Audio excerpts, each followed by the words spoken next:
اعوذ باللہ من الشیطان الرجیم بسم اللہ الرحمن الرحیم۔ معزز ناظرین، پروگرام معیشت اور سیاست، جاوید مسعود طاہر بٹی۔ ہم کوشش کرتے ہیں کہ ملک کے موجودہ معاشی، سیاسی، سماجی حالات کو دیکھتے ہوئے کیا بہتر پروپوزلز ہم اپنے ماہرین سے لے سکتے ہیں جن کا معاشرے کے مختلف معاملات پہ نظر ہوتی ہے، تاکہ ملک کو ایک بہتر سمت میں لے جایا جا سکے، اس ملک کو ایک فلاحی ریاست بنایا جا سکے اور لوگوں کی فلاح کے لیے کوئی بہتر قوانین اور بہتر سسٹم بنایا جا سکے۔ آج کے ہمارے معزز مہمانان گرامی میں جناب حسین شیرازی صاحب ہمارے پاس پہلے بھی آتے ہیں ہمارے پروگرام میں، بہت بڑے ادیب ہیں، بہت ساری کتابیں لکھی، محکمہ FBR سے کافی لمبا عرصہ تعلق رہا، پاکستان کے ایٹمی حوالات سے لے کر اور آج تک کے جتنے بھی پاکستان میں جو ڈیولپمنٹ ہوئیں یا جہاں کہا جاتا ہے کہ کچھ ڈیٹیریشن بعض سسٹم میں آئی، ان پہ بڑی گہری نظر رکھتے ہیں اور اپنی کتابوں میں اس کا حوالہ بھی دیتے رہے۔ ویلکم شاہد صاحب، بہت مہربانی، آپ نے وقت نکال کے تشریف لائے اپنی ناسازی طبع کے باوجود۔ ہمارے دوسرے مہمان ہیں جناب حجاز علی بٹی صاحب،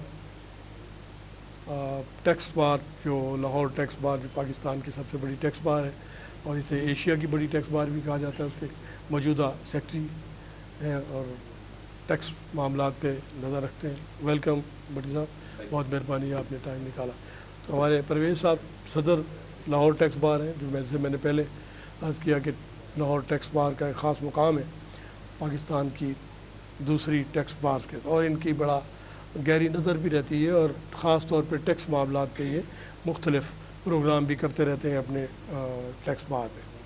تو میں شیرازی صاحب ماشاءاللہ بڑے بجے ہوئے اور FBR سے ان کا تعلق، اور پھر ماشاءاللہ اتنے بڑے رائٹر بھی ہیں اور ان کی خاص پہچان ہے مختلف کتابوں کے حوالے سے۔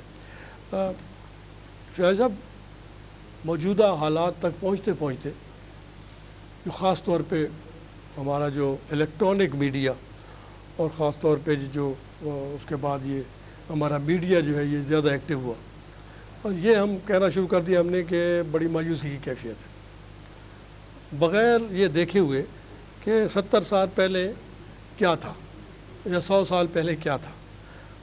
مہنگائی کے متعلق کہا جاتا ہے کہ جی بہت مہنگائی ہو گئی ہے، ہم یہ دیکھے بغیر کہ پہلے کیا حالات تھے۔ 8 آنے مہینہ بھی تنخواہ ہوا کرتی تھی، اور پھر آج وہی جو لیول ہے اس لیول کا بندہ 3 لاکھ روپے تنخواہ بھی لے رہا ہے، لیکن وہ کہتا ہے مہنگائی بہت ہے۔ تو ان چیزوں کو چونکہ آپ اپنی کتابوں میں یہ باتیں لکھتے رہتے ہیں، بغیر میری اس بات کو اس طرح سے لیے کیونکہ میں بڑے ایزی الفاظ میں یہ بات کہہ گیا، یہ بڑی ٹیکنیکل چیزیں ہیں اور ہم فیس کر رہے ہیں ان مشکلات کو، پاکستانی عوام فیس کر رہے ہیں، پاکستان کی گورنمنٹ بھی فیس کر رہی ہے، اس پہ آپ کیا ویو دیتے ہیں اس وقت؟ شکریہ جاوید طاہر بٹی صاحب۔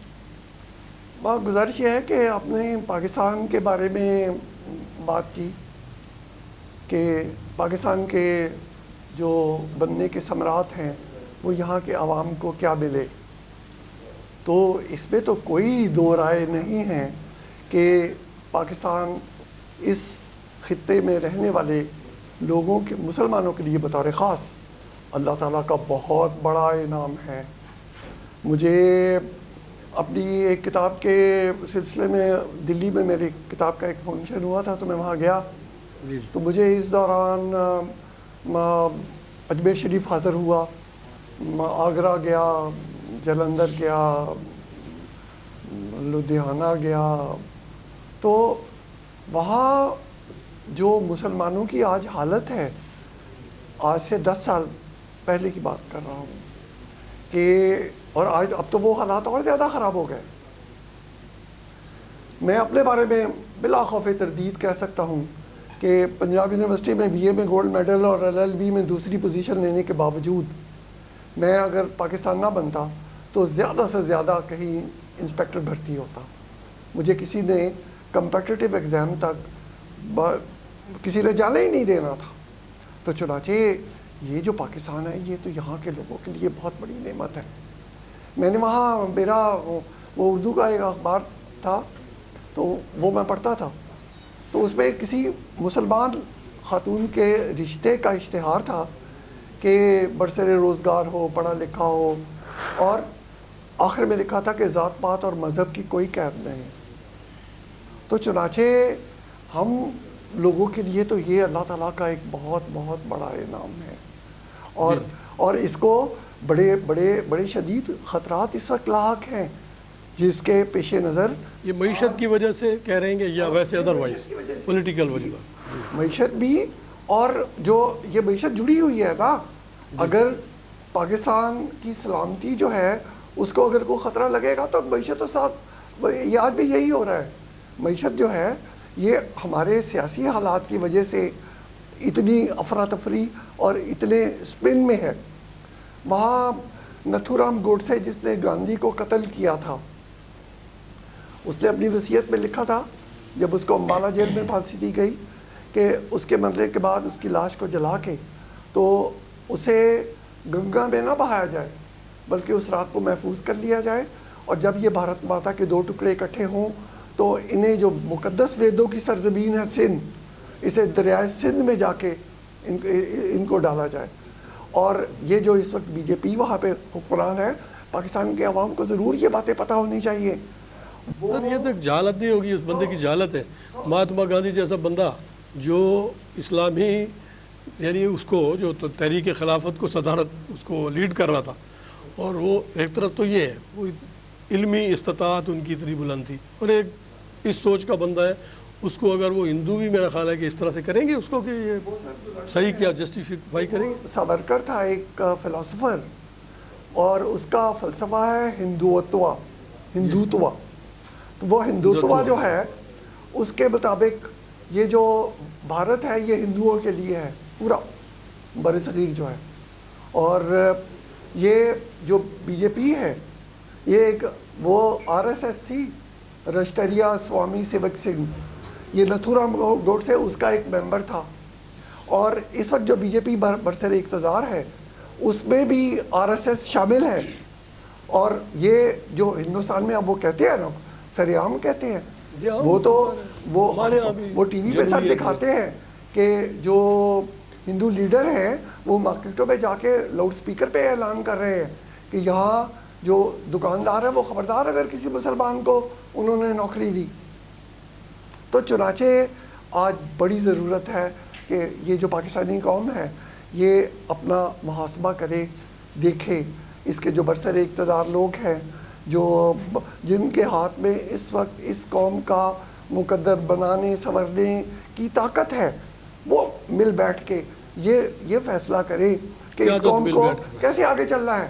جیسے ہم نے ایک فیسیلیٹیشن کونسل بنائی ہوئی ہے وہ انویسٹمنٹ کے بارے میں, لیکن اور خدا کرے کہ اس میں سے کوئی پازیٹیو بات برآمد ہو, ورنہ اس وقت معیشت کے حالات بڑے خراب ہیں. خاص طور پہ یہ پچھلے غالباً کوئی 10-12 دن میں ہمارا جو روپیہ ہے وہ ڈالر کے مقابلے میں شاید 15-20 روپے گر گیا ہے. تو اور ہمارے کئی ہزار ڈالر کے اب ہمارے قرضے ہیں, تو وہ اگر 20 روپے اگر ڈالر گرتا ہے تو آپ حساب لگا لیں کہ ہمارے قرضے کتنے بڑھ جاتے ہیں, تو وہ ہم نے پھر کہاں سے ادا کرنے ہیں. تو آج پاکستان کے لیے سب سے اہم بات یہ ہے کہ اس ملک کے تحفظ اور اس کی بقا, اس کی سلامتی, جن لوگوں جو لوگ اس میں یہ کردار ادا کر سکتے ہیں. ہمارا ایز این انڈیویجول جو رول ہوگا اس کو ذرا وضاحت. انڈیویجول ہم سر یہ بات اس طرح کی کریں دوسروں کے ساتھ, ہم یہ پیغام جو ہے اس کو آگے پھیلائیں کہ آج پاکستان جو ہے اس کو بہتر کرنے کے لیے ہمیں کیا کیا کرنا چاہیے. زیادہ سے زیادہ اتحاد کی ضرورت ہے, ڈسپلن میں آنے کی ضرورت ہے. وہ افراد کے ہاتھوں میں ہے اقوام کی تقدیر, ہر فرد ہے ملت کے مقدر کا ستارہ. تو چنانچہ معیشت میں ہمارے پاس سر سارے 4 موسم ہیں. یہ اللہ کا کرم ہے, بہت ہمارے پاس وہ ساری. دنیا کے جہاں ذہین ترین لوگ ہیں پاکستانی, اگر مین فار مین دیکھا جائے تو ہم کسی سے کم نہیں ہیں. ایٹم بم نے خود بنایا, ہمارے اتنے بڑے سائنسدان ہیں, معیشت دان ہیں, اتنی انڈسٹریز لگی, کوئی شک نہیں. ایٹم بم کا مسئلہ تھا نا, کو ایک ڈاکٹر قدیر تھا, جی میں وہ بنا کے چلا گیا. اب جو چندریان انہوں نے بنا دیا، اور پیچھے ڈاکٹر قدیر آپ کو نظر نہیں آ رہے؟ اب نہیں ہے سر. اب تو اب جو 600 فٹ اونچی ڈوزی میں بچے پھنس گئے تھے ان کو ہمیں اتارنے میں کتنے گھنٹے لگ گئے.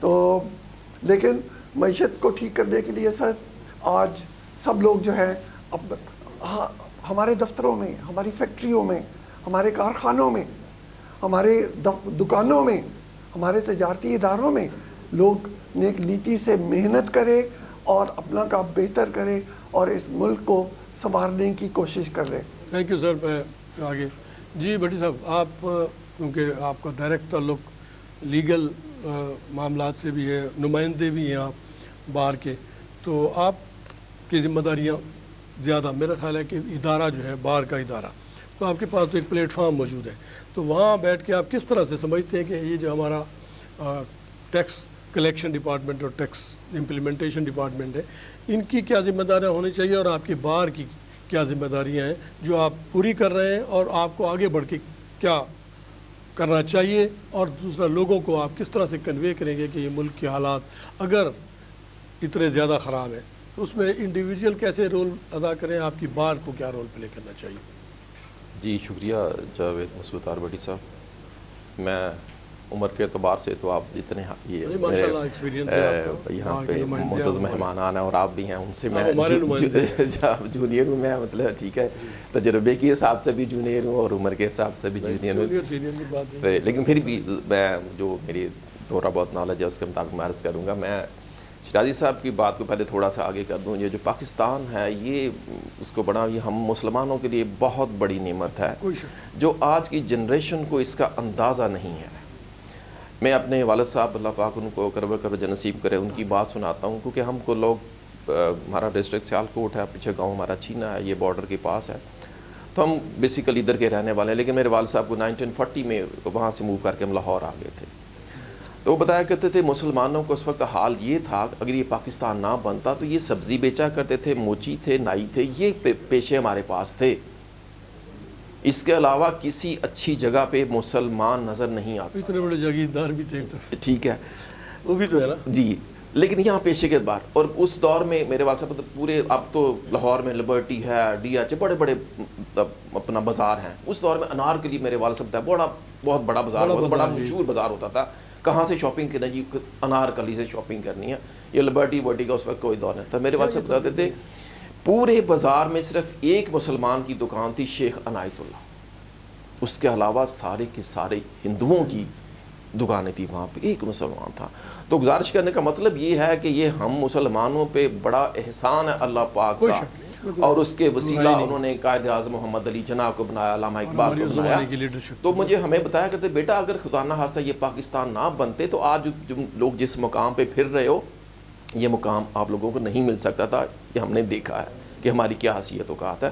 تو یہ ایک جذبہ اپنے جو آج کے ہمارے نوجوان ہیں، جو بچے ہیں، ان کو ہمیں بتانا بہت ضروری ہے کہ پاکستان بہت بڑا انعام ہے ہمارے لیے. یہ ان سے جا کے پوچھیں جو آج لوگ ہندوستان میں رہ گئے ہیں، جو ادھر مائیگریٹ نہیں کر سکے، وہ کس حال میں وہاں پہ رہ رہے ہیں، ان کی حالت کیا ہے. آج یہاں ہم یقین مانیں ہم عیاشی کی زندگی گزار رہے ہیں، لیکن وہ بھی مسلمان ہیں، ہمارے بھائی ہیں، کسی وجہ سے وہ مائیگریٹ نہیں کر سکے. لیکن ان کی جو حالت دیکھیں اور ہم اپنی حالت دیکھیں تو بہت زمین آسمان کا فرق ہے. تو ہمیں اس پہ اللہ پاک کا بہت شکر ادا کرنا چاہیے. اور پھر بات اب آگے جو آگئی کہ اس کی بہتری کے لیے ہمیں کیا کرنا چاہیے. قائد اعظم تو بنا کے ملک کو دے گیا نا، ہم نے اس کے لیے کیا کیا؟ جو بعد میں آنے والے حکمران ہیں انہوں نے اس کے لیے کیا کیا؟ اس کو آگے لے کے چلے، اس کی بہتری کے لیے کچھ کیا کہ یہاں کہ اس کو پیچھے لے کے گئے؟ جب ہم اس طرف دیکھتے ہیں تو بدقسمتی نظر آتی ہے کہ ہمارے حکمران جتنے بھی آئے ہیں اس کو پیچھے ہی لے کے گئے ہیں، اس کو آگے لے کے نہیں گئے. جہاں قائد اعظم چھوڑ کے گئے تھے بجائے اس کے کہ ہم اس میں کرتے، آدھا پاکستان ہم نے گوا دیا. 1971 میں کیا کیا؟ ہمیں تو قائد اعظم پورے پاکستان دے کے گئے تھے. یہ بہت بڑا اس میں ہماری نااہلی ہے، ہمارے حکمرانوں کی نااہلی ہے، ہمارے اسٹیبلشمنٹ کی نااہلی ہے کہ ہم اپنا ایک بازو گوا بیٹھے. آج ہم کہتے ہیں ہماری اکثریتی علاقہ جو تھا، جی اکثریتی علاقہ تھا، اور پھر مسلمان تھے نا. وہ یہ نہیں تھا کہ خدا نہ خواستہ وہاں پہ کوئی ہندوؤں کی اکثریت تھی یا کوئی سکھوں کی اکثریت تھی، وہاں پہ مسلمانوں کی اکثریت تھی. اسی وجہ سے وہ ہمارے ہاتھ ہوئے تھے. ہم اس کو آج گواہ بیٹھے ہیں. پھر بھی ہم دعویٰ کریں جی ہم بڑے کامیاب ہیں، ہم نے پاکستان کو وہ کر دیا، ہم نے یہ کر دیا. یہ تو فضول بات ہے. میں نہیں سمجھتا کہ اس میں کوئی میٹیریلسٹک بات ہے یا کوئی حقیقت میں مبنی بات ہے. باقی جو آپ کا ٹاپک معیشت اور سیاست ہے اس حوالے سے جو ہمارا عام لوگوں کا خاص طور پہ آپ کی بار کا جی جو بار کا رول ہے، دیکھیے معیشت ہمارا جو ہے بڑا ہی اہم ملک کے لیے اکانومی، جس ملک کی اکانومی ٹھیک نہیں، جس ملک کی اکانومی کمزور ہے وہ کبھی ترقی نہیں کر سکتے، سیٹلڈ سی بات ہے. اور ہماری بدقسمتی یہ ہے کہ ہمارے ملک میں اکانومی کو پھلنے پھولنے کا موقع نہیں دیا گیا، نہ گورنمنٹ کے لیول پہ دیا گیا ہے.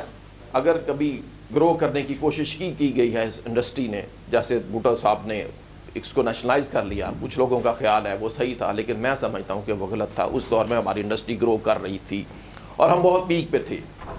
نیشنلائزیشن کا شاید ان کا ویژن اچھا تھا، اچھی بات تھی کہ ٹھیک ہے کہ جو مزدور ہیں ان کو حق ملے، ان کا جو پہلے سے پلاننگ نہیں کی گئی، لیکن اس کا رزلٹ غلط نکلا. انڈسٹریاں بند ہو گئی، لوگ یہاں سے اٹھا کے باہر سب کچھ چلے گئے، یہاں سے کاروبار باہر شفٹ ہو گیا. آج دیکھیں ہمارا میجورٹی جو کاروبار ہے، ٹیکسٹائل کو اٹھا کے دیکھ لیں، میجورٹی لوگوں نے یہاں سے اٹھا کے بنگلہ دیش میں چلے گئے ہیں. کیوں چلے گئے ہیں؟ پاکستان کو کیوں چھوڑا انہوں نے؟ کہ یہاں پہ فیسلٹیز نہیں ہیں، یہاں پہ سہولیات نہیں ہیں، یہاں پہ تنگ کرنے والے FBI کے بے شمار ڈپارٹمنٹ ہیں، یہاں پہ لیسکو کے تنگ کرنے والے بے شمار اہلکار ہیں، یہاں پہ سوئی گیس کے تنگ کرنے والے بے شمار اہلکار، بیوروکریٹیکل جو بیوروکریسی کے جو ہرڈلز ہیں وہ اتنے زیادہ، اس وجہ سے ہمارا کاروبار وہاں پہ بنگلہ دیش میں شفٹ ہو رہا ہے. کیوں شفٹ ہو رہا ہے؟ یہ ہمارے حکمرانوں کو اس پہ سوچنا چاہیے. ہم تو تجاویز دیتے ہیں اکانومی کے بہتر بطور بار کے جو ہم عہدیداران ہوتے ہیں یا جو بھی ہمارے یہاں کی لیڈرشپ ہوتی ہے وہ دیتی ہے کہ یہ سٹیپس آپ اٹھائیں تاکہ ہماری اکانومی بہتری کی طرف چلے. لیکن کیا کہا جائے، ہمارے حکمران بھی مجبور ہیں کہ وہ دی beggars are not the chooser والی بہت پرفیکٹ بات ہے. اکانومی کے حوالے سے دیکھیں نا، اکانومی کی ترقی کرنے کے لیے آپ کے فارن ریزرو بہت اوپر جانے چاہیے. جو آج کا بڑا جو ابھی شراجی صاحب نے بات کی کہ ڈالر میرا 15 دن میں 11 روپے سم تھنگ بڑھ گیا، اب صرف 15 دن میں. اس کے لیے میرے فارن ریزرو اوپر اچھے ہوں تو کیوں یہ ڈالر کنٹرول میں آئے؟ کیوں نہ آئے؟ ضرور آئے. اب اس بجٹ میں ہم نے پرپوزل ایک دی تھی پاکستان ٹیکس بار نے اور لاہور ٹیکس بار نے بھی کہ آپ لوگوں کو جو ڈالرز ہیں باہر سے بینکنگ چینل کے ذریعے منگوانے کی اجازت دیں. بینکنگ چینل کوئی اس میں یہ ایمنسٹی نہ دیں، کوئی ایگزمپشن نہ دیں. سیکشن 111 انکم ٹیکس آرڈیننس 2001 کا ہے، آپ بھی اس کو سمجھتے ہیں. اس میں ہے کہ جب آپ تھرو بینکنگ چینل منگواتے ہیں، وہاں سے بھی بینک سے آئیں گے، ادھر بھی میرے بینک پہ آئیں گے، ڈاکومنٹیشن ہوگی. تو اس میں پرپوزل انہوں نے ہماری پرپوزل پہ ایک وہاں پہ جب فرانس بل آیا تو اس میں لکھا گیا کہ ایک پروین ڈالی 111 میں کہ $1,00,000 تک آپ ایک سال میں منگوا سکتے ہیں. اس کے اوپر آپ کو کوئی کسی قسم کا کویسچن ڈپارٹمنٹ نہیں کرے گا.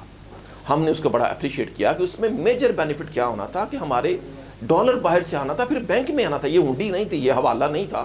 میرے اس سے فارن ریزرو پاکستان کے انکریز ہونے تھے، پھر ڈالر باہر سے آنا تھا، یہاں پہ ڈالر کی فراوانی ہونی تھی، میری انڈسٹری چلنی تھی.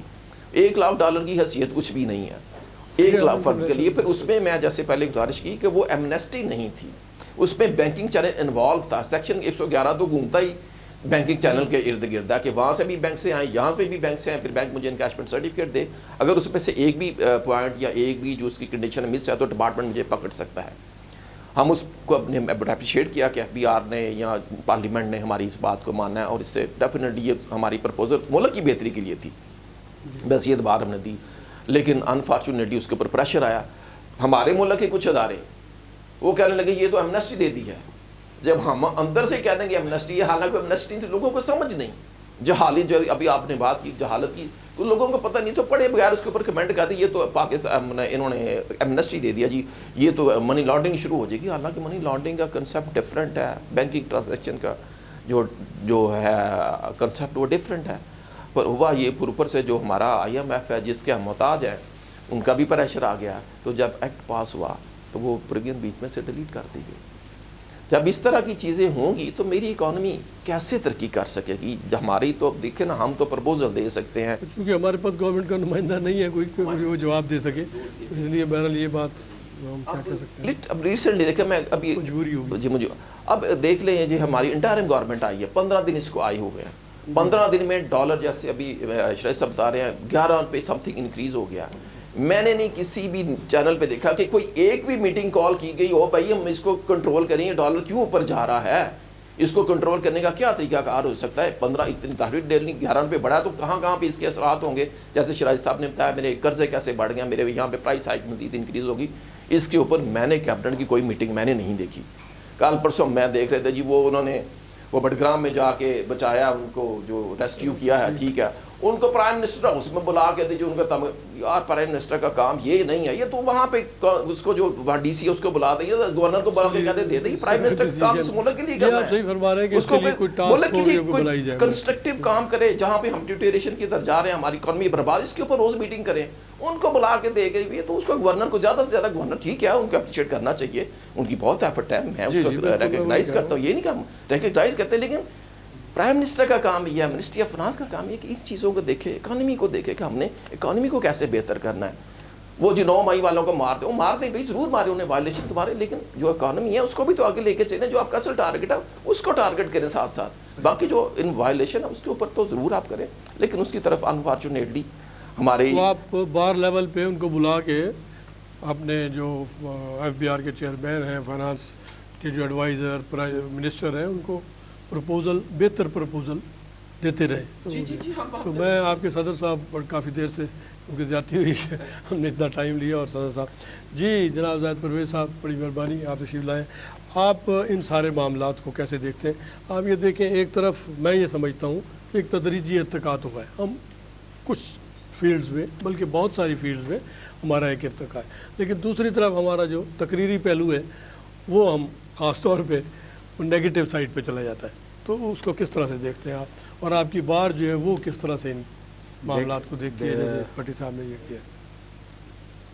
سر بات یہ ہے کہ ابھی میرے دونوں دوستوں نے بھی اس طرف اشارہ کیا ہے, ایک تو پاکستان بننے کی بات انہوں نے کی, لیکن پاکستان بن گیا اس کے اوپر اب کوئی بحث نہیں ہے. جی ہاں, وہ اتنا سوال تو اس میں یہ تھا کہ جب پاکستان بن گیا, اور یہ پاکستان لوگوں کے لیے بنا تھا, لیکن یہ پاکستان جو ہے نا شروع سے ہی ان لوگوں کے لیے, ان لوگوں کے ہاتھ میں چلا گیا جو چند لوگ, جس میں فیوڈل لارڈز بھی تھے, اس میں بڑے بڑے نواب بھی تھے, اور بہت بڑے کچھ سرمایہ دار بھی تھے, اور پھر آپ کی پولیٹیکل سسٹم پہلے دن سے ہی پاکستان بننے کے بعد ڈسٹرب رہا ہے. اب آپ شروع کے 4-5 سال دیکھیں تو اس میں آپ نے 2 مہینے کے بعد پرائم منسٹر آپ کا بدلتا رہا, 1 مہینے کے بعد بدلتا رہا, 6 مہینے رہا, تو یہ ایک کرائسس تھا. پولیٹیکل اسٹیبلٹی نہیں, اس کی پولیٹیکل اسٹیبلٹی نہیں تھی, اور اس کے پیچھے جو محرکات تھے وہ اکنامک تھے. اب مجھے آپ بتائیں کہ جب آپ پاکستان بن گیا تو سب سے پہلا کام یہ گورنمنٹ کے سامنے آیا کہ ریہیبلیٹ کس طرح لوگوں کو کریں, محکمہ سیٹلمنٹ. اور محکمہ سیٹلمنٹ وہ ادارہ تھا جو کرپشن کی انتہا جس نے کر دی. اب ریکارڈ آپ کے پاس تھا نہیں, اب ریکارڈ اگر زرعی ریکارڈ آپ کے پاس موجود تھا, لیکن آپ کے پاس جو شہری جائیداد کا ریکارڈ تھا وہ آپ نے نہیں منگایا. اور طریقہ کار کیا طے کر لیا کہ میں کسی بھی بندے کو پکڑ کے لے کے جا رہا ہوں سیٹلمنٹ کمشنر کے پاس, اور اسے کہا جی کہ یہ بندہ ایک گواہی دے رہا میری فیور میں کہ جناب ان کے تو 4 وہاں پر کوٹھیاں تھیں, تو یہ مالک تھے 4 کوٹھیاں, چاہے میں وہاں پر ایک جھگی کا بھی مالک نہ ہوں. نتیجہ کیا ہوا؟ نتیجہ یہ ہوا کہ اس نے 4 کی بات کی, اس نے 2 اس کو الاٹ کر دی. ٹھیک ہے جی, پہلی تو کرپشن بنیاد پاکستان کی, پاکستان کے بننے کے بعد کرپشن کے اوپر ساری ڈیولپ ہوئی.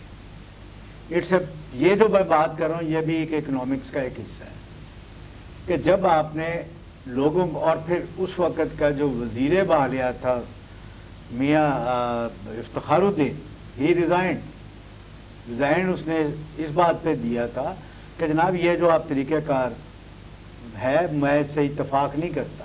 اب ریکارڈ منگوائیں وہاں سے, جب آپ نے زرعی ریکارڈ منگوا لیا تو پھر اربن ریکارڈ بھی منگوائیں, وہ نہیں انہوں نے منگوایا.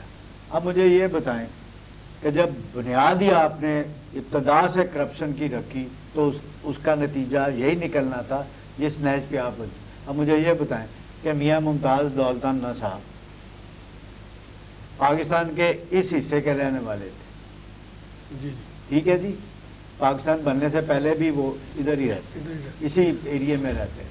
اب آدھا گڑی شاہو لاہور کا جو ہے وہ ان کے نام پر الاٹ ہوا, وہ کس طرح ہو گیا؟ یعنی وہ بنیاد ان کی جو ہے وہ ایک ہے زرعی اور اربن پراپرٹیز، ان کی کروڑوں روپے کی اربن پراپرٹی آج بھی ہے. وہ ایک محلہ بھی ہے ادھر جو میاں ممتاز دولتانہ صاحب کے نام پر موجود ہے.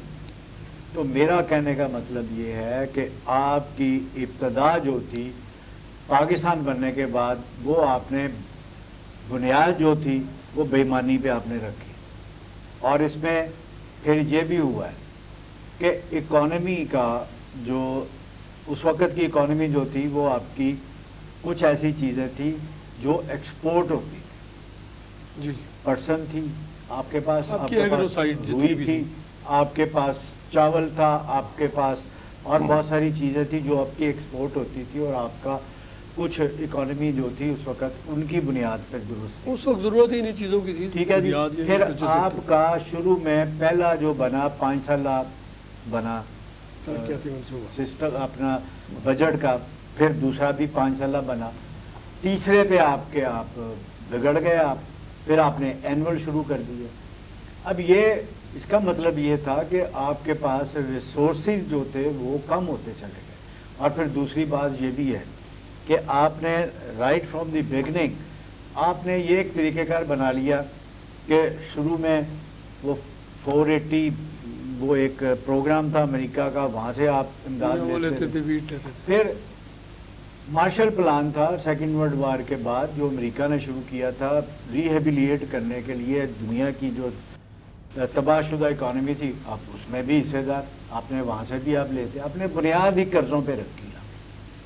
اب اس کے بعد مدد پہ جی ڈیفینیٹلی نہیں، بات Coordinate بات سنیں. اپنی اکانومی کو دیکھیں، بات یہ ہے آپ نے اپنی اکانومی کو ڈیولپ نہیں کیا. آپ نے اپنی اکانومی کو آپ اگر ڈیولپ کرتے تو پھر یہ جو معاملات ہیں کہ 480 والے یا مارشل پلان، پھر اسی وقت سیکنڈ ورلڈ وار کے بعد یہ سارے ادارے IBRD، ورلڈ بینک، IMF، یہ اس وقت بنے.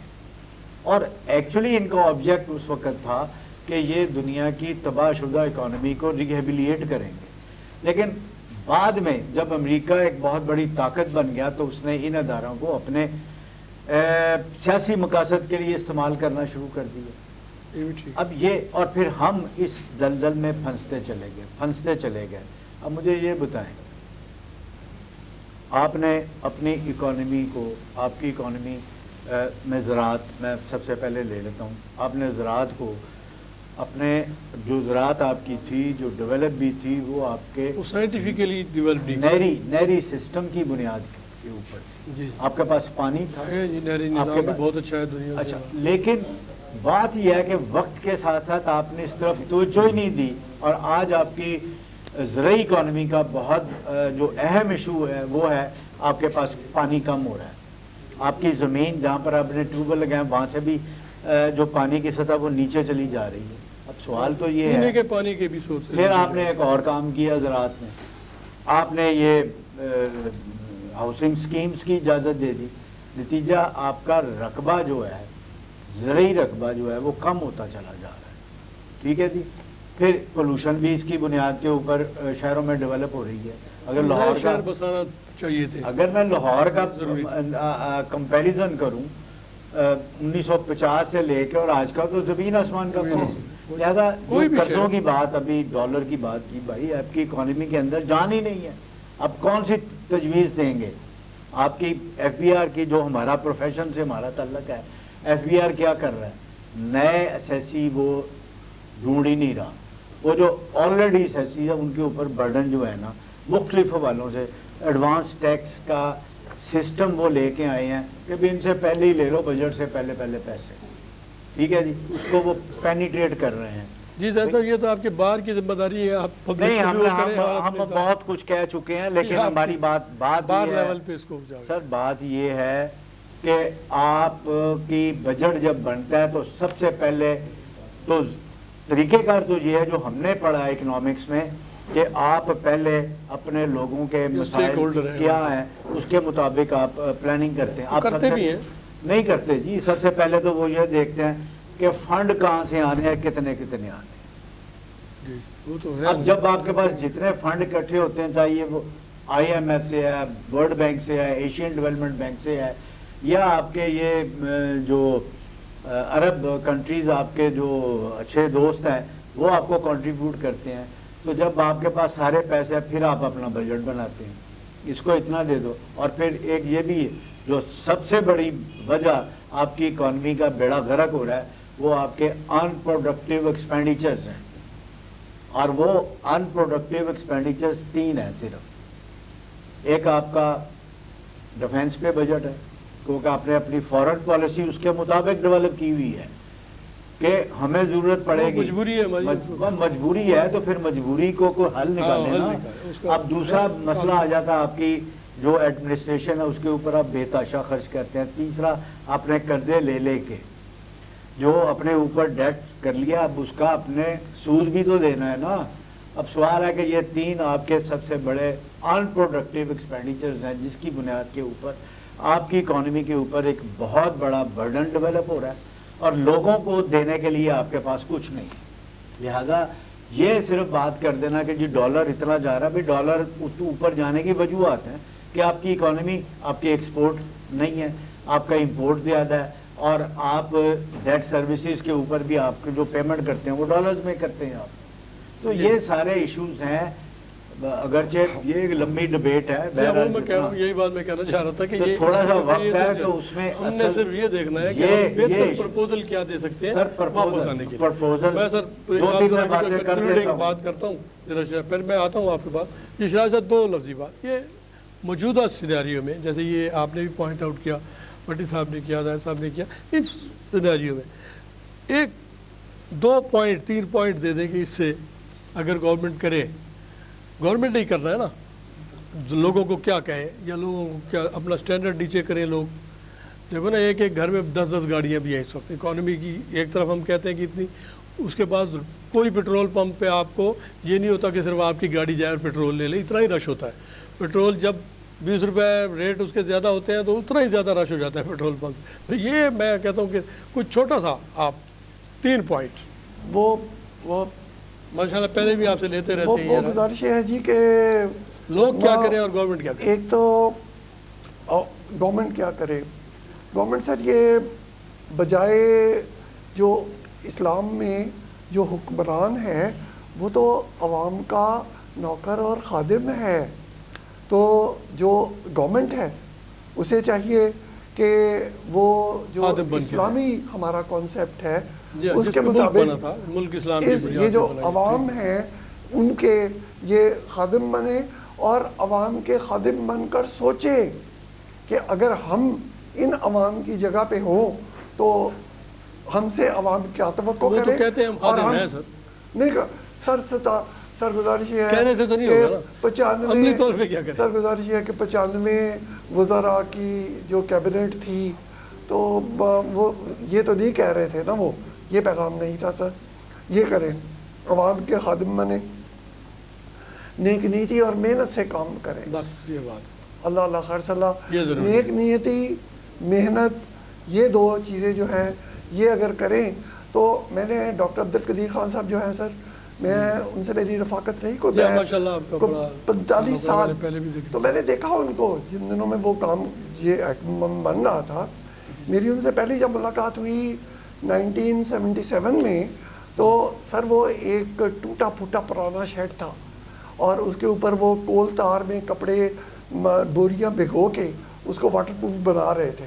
میں اگست میں ان سے پہلی دفعہ ملا تھا 1977 میں, اور ایک ٹوٹی بیرک میں وہ سامان پڑا ہوا تھا اور ڈاکٹر صاحب بیٹھے تھے شوق سے کام کرنے والے لوگ, اور وہ یہ کام کر رہے تھے. بس یہ رغبت دینے کی ضرورت ہے کہ محنت سے کام کریں, خلوص کے ساتھ کریں. ایک نیک نیتی اور دوسرے محنت سر, دوسرے محنت. جی بٹی صاحب شکریہ.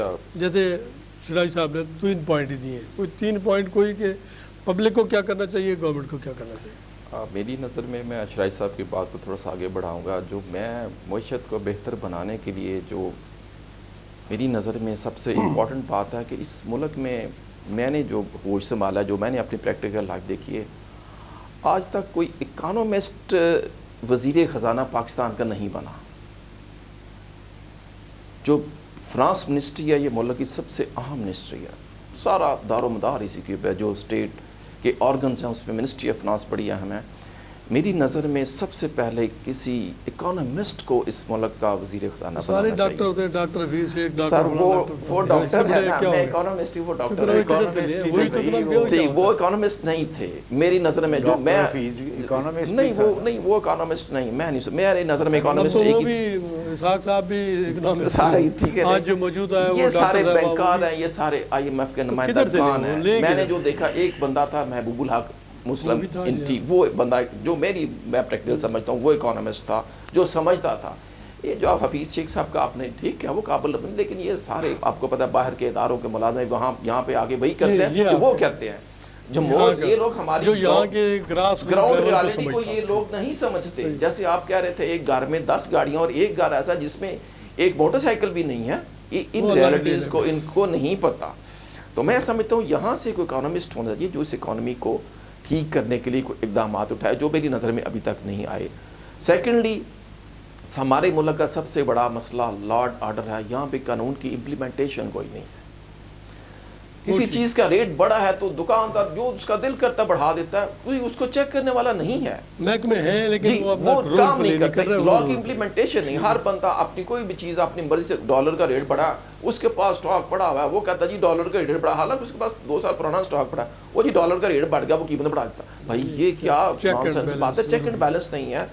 اگر ہماری معیشت کو کنٹرول کرنا ہے تو ہمارے لیے چیک اینڈ بیلنس کے نظام کو حکومت کو بہتر کرنا ہوگا, اس کے بغیر یہ آگے نہیں چل سکے. دیکھیں جی بات بڑی سیدھی سی ہے کہ بھٹی صاحب نے جو بات کی ہے کہ جی اکانومسٹ, بھائی یہ پچھلا جو عمران خان کا دور تھا اس میں اداروں نے بڑے بڑے اعلیٰ قسم کے لوگ باہر سے پکڑ کے تو اس کو دیے کہ بھائی یہ لو اکانومی ٹھیک کرو, انہوں نے اور بڑا کر دیا. لیکن وہ اکانومی بہتر نہیں ہوئی. یہ مسئلہ صرف یہ نہیں ہے کہ یہ جو فائنانس منسٹر ہو وہ, بھائی بات یہ ہے کہ اکانومی کی جب بنیادیں ہی آپ کی جو ہے وہ غلط ٹریک کے اوپر مسلسل چلی جا رہی ہیں تو اس کا نتیجہ یہ کوئی بڑے سے بڑا اکانومی. سوال تو ہے وہ ریسورسز کی بات ہے نا, آپ کی ڈیولپمنٹ کی بات ہے. اب یہ دونوں چیزیں جب آپ کی 76 سال سے آہستہ آہستہ ناپید ہوتی چلی جا رہی ہیں, وہ اکانومسٹ کیا کرے گا وہاں پر, ٹھیک ہے. تو یہ میں دیکھیں جی اس کا حل ابھی جو ہے وہ صرف ایک ہی ہے, اپنے نان پروڈکٹیو ایکسپینڈیچرز کو کرٹیل کیا جائے تاکہ اس کو پروڈکٹیو چینل میں لایا جائے, اور اگر وہ ریسورسز جب پروڈکٹیو چینل میں آپ لے کے آئیں گے تبھی آپ کی اکانومی جو ہے نا وہ آگے کی طرف جائے گی. ادروائز یہ جو پروسیس 76 سال سے چل رہا ہے اسی کے اوپر. ایک بات میں اور بتا دوں کہ نان پروڈکٹیو ایکسپینڈیچر اس وجہ سے زیادہ ہے کہ ہم نے انہی کے نقطہ نگاہ سے اپنی فارن پالیسی بنائی ہے کہ جناب anti India, anti Afghanistan, anti Iran, anti جو ہے ایک نزدیک ترین ایک ہی آپ کا ہمسایہ ہے چائنا, وہ اپنی ضرورت کے مطابق آپ کے ساتھ چل رہا ہے. لہذا اپنے اس روش کو چھوڑیں اور اپنے جو ارد گرد کے جو ممالک ہیں ان کے ساتھ آپ اپنے پولیٹیکل ریلیشنز درست کریں, اور اگر وہ کریں گے تو ڈیفینیٹلی اس کا ایک بڑا پازیٹیو امپیکٹ آپ کی اکانومی پہ بھی پڑے. انشاءاللہ جی, بڑی مہربانی شہزاد صاحب, آپ نے ٹائم دیا ہمیں اپنا قیمتی وقت تک ناسازی طبع کے باوجود. جناب اعجاز بھٹی صاحب بہت مہربانی, جناب پرویز صاحب بہت شکریہ آپ کا, آپ نے اپنے دیرینہ آپ کے جو ہمارے جو مسائل ہیں اس کے اوپر آپ نے گفتگو کی. ناظرین, ہم کوشش کرتے ہیں کہ ملک کو کس طرح سے ایک فلاحی ریاست بنایا جا سکتا ہے, اس کے لیے کیا رائے بہتر طور پہ آ سکتے ہیں, اور مایوسی کی طرف نہیں جانا چاہیے. ہمارا ملک ماشاءاللہ بہت سورسز سے مالا مال ہے. یہاں کے کام کرنے والے جو ہماری نسل ہے, ہمارے جوان لوگ ہیں, ماشاءاللہ بہت محنتی اور پوری دنیا میں اپنا نام منوا چکے ہیں. ہمارے سائنسدان, ہمارے تمام طبقہ ہے جتنے بھی ہیں, ہمارے یہاں صرف میں یہ سمجھتا ہوں کہ بنیادی پرابلم یہ ہے کہ ہم نیگیٹیوٹی کی طرف زیادہ جاتے ہیں. اگر ہم پازیٹیو طور ہر بندہ یہ سوچے کہ ہم نے اس ملک کی بہتری کے لیے کوشش کرنی ہے اور دوسرے بندے کی جو مجبوریاں ہیں ان کو درگزر کریں اور اس کو یا ان کو گائیڈ کر سکتے ہیں تو پراپرلی گائیڈ کریں. تو یہ ہمارے تھوڑی سی کوشش تھی جو ہم نے کوشش کی کہ اپنے احباب سے آپ تک پہنچائیں ان کی رائے. اللہ ہمارے ملک کو سلامت رکھے اور ترقی کی طرف گامزن کرے. بہت مہربانی. آئندہ پروگرام ساتھ پھر حاضر ہوتے ہیں. Thank you very much. اللہ حافظ.